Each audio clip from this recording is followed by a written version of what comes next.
Guys, my name's Nova, this is Film Express, and today I'm going to be talking to you about another masterpiece from 2022, Anthony Shim's Riceboy Sleeps. Now, while this film is drenched in South Korean culture and identity in the 90s, I would say Riceboy Sleeps is universal in that it captures so much of the immigrant experience in North America in the early 90s.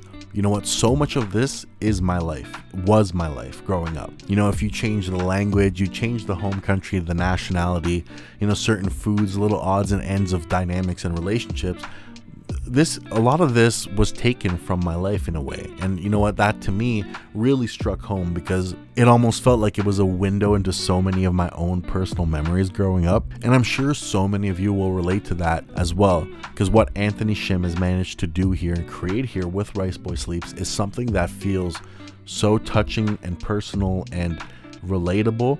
It makes for one of 2022's best films, and I'm so happy I finally got a chance to see it. Riceboy Sleeps is Anthony Shim's first feature film. It's his debut feature and one of Canada's finest debut features, if I may say so myself. So I'm very excited to see what he does next. But with Riceboy Sleeps, he comes in confidently telling a story about identity, kind of relatable to the films of Koreeda or even Ozu. And in that sense, Anthony Shim is definitely worth keeping an eye on.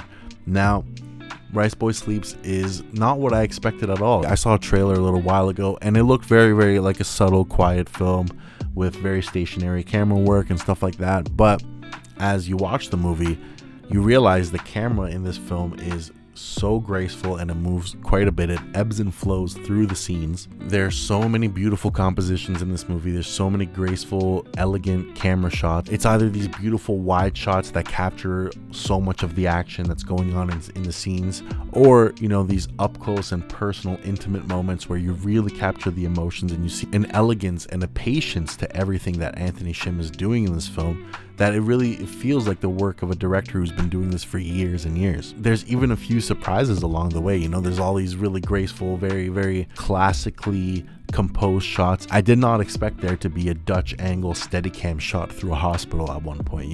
It was very, very unique. It was very, very daring in a sense. And it just makes for a showing from a director that just he knows what he wants. And that's always to me the most enthralling thing about watching a film from a new director. There's so many scenes in this film that feel like a fly on the wall, like the way the camera and the scenes play out. It feels like you're just a fly on the wall. You're capturing glimpses of moments from a distance in a sense. In this film, the father had died, and his absence is fully felt throughout the whole film.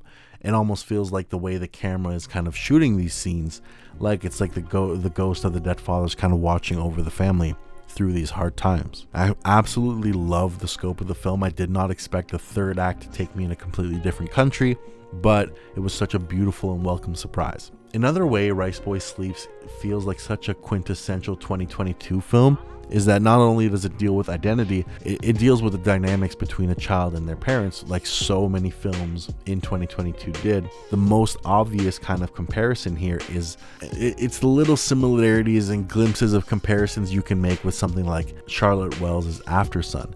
Both are phenomenal films. Both kind of deal with very, very similar themes and ideas in very, very completely different ways. I feel like After Sun is the type of film that is going to hit hard no matter what, but it's going to hit harder for people who are grieving, who've lost a parent. But Riceboy Sleeps it can hit hard to anybody who's grown up kind of middle class or grown up as an immigrant in a new country or little things like that, where I feel like it's so human, it's so personable, it's so real, it's so down to earth. And that's such a beautiful thing to say about a movie, right? Overall, like I said, the third act was a very, very unique surprise. It took a really, really interesting turn and went to a whole new country, and that was very beautiful. But I must say the last kind of 30 minutes or so left me a little bit underwhelmed, a little bit disappointed, but it's only because I kind of felt like that was the only place it could go, and then it did go there. And I don't want to spoil anything, but you'll kind of know what I mean when you see it. Now, for sure, the ending is super heartfelt and it's super emotional